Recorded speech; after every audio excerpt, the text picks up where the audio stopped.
Hey guys, what is up?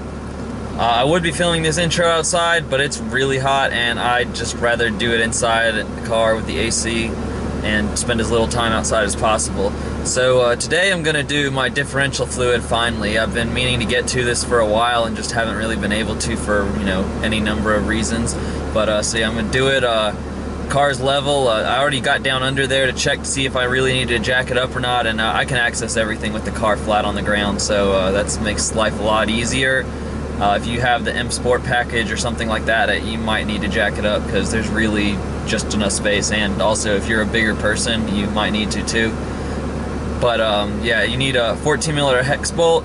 I've got some royal purple. I've read on the forums that this is every bit as good as OEM BMW, if not better. 75 W90, so that's the recommended, whatever, it's the same specs that BMW uses from the factory. And BMW says that differential fluid never needs to be changed, and so they don't even have a drain bolt on it, they just have a fill bolt. But you just got a fluid pump, pick that up at AutoZone, dump it out, fill it up into a milk jug is what I'm going to use, because I don't actually have a pan, but since it's got a hose it should just pump straight in. And then pump the new fluid in through the fill bolt, and like I said, 14mm hex. So let's get right into it. Also, before we get into it actually, they say you should drive the car around to warm up the fluid. Now I went and drove the car around, and then I realized that I accidentally bought a bottle of 75 W140, so then I had to go drive to AutoZone to return it and get the correct bottle. So hopefully the car isn't too hot to do anything right now. I don't think it will be because AutoZone is only like a block away from me. Yeah, now let's get right into it. Okay, so that is our fill and drain bolt, I suppose, because we only have one bolt on this car. We don't have a proper drain bolt, so we have to pump out from there. So 14mm, and make sure you have the right drive, because I only had a 3/8. I had to go out and buy a 1/2 inch drive at Harbor Freight, but now I have a 1/2 inch, so if I ever need it, got it. So now just take the bolt out, drain the fluid, or pump it out, and put the new fluid in. So I can't really hold the camera and do this at the same time, so put it down right now. Okay, so for this you might need some patience, because this bolt hasn't been off in so many years.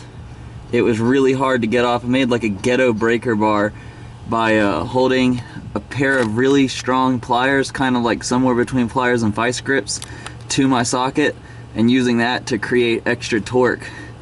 But as soon as it broke, it came loose, so I don't think it's really on there that tight. I think it was just kind of held in by, years and years of not being used.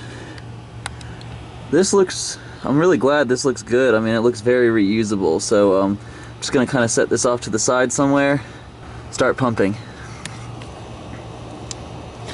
So, it's not a lot of space down here. I'm not jacked up like I said.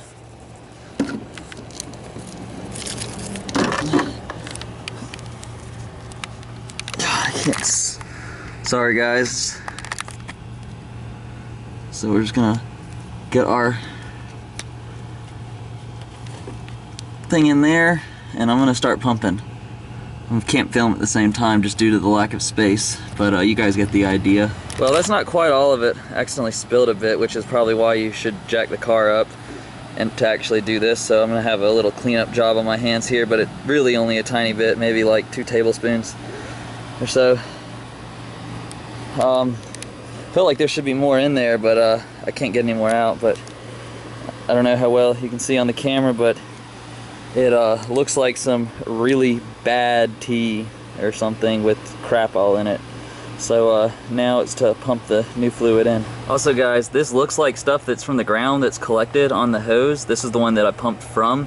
This is shit. That's what it is, shit on the inside of the hose that has been pulled from inside the differential.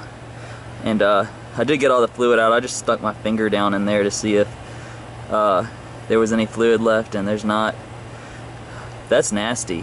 So I'm gonna go clean this hose out and then pump the new fluid in now. Alright guys, so it's done. You kind of get the idea. You just get under there with a 14mm hex bolt, undo it, pump out the old fluid just using a fluid extractor. You can pick one up at AutoZone. I think this was about $15. It's really kind of hot and nasty to do it right now, but I just wanted to get it done and get this video out there. Yeah, thank you guys for watching. Like I said, I used the Royal Purple. I just picked it up at AutoZone also. People online said it was really good. It's really hot out there. Forgive me, I look like crap, but hot. Oh my God. It was pretty easy DIY once I got that thing broken off, the bolt, and the bolt was in great shape. I mean, it was just really easy to reuse, so I didn't have to get a new one, but if you really want to take that precaution, you can always buy one in advance, so that way you have it when you do it. Probably should use something a bit better than a milk jug, or be a little more careful so you don't spill it, because now I got a little cleanup on my hands I got to do. Got, you know, maybe a little more than a couple tablespoons, like I said, in the driveway. And having a second person is pretty helpful. I had my brother pump it from just sitting next to the car while I just held it in there to get it back in. It's a lot easier than trying to do it yourself. But if you like this video, found it informative, give it a thumbs up, subscribe to the channel if you're new, and I'll see you in the next one.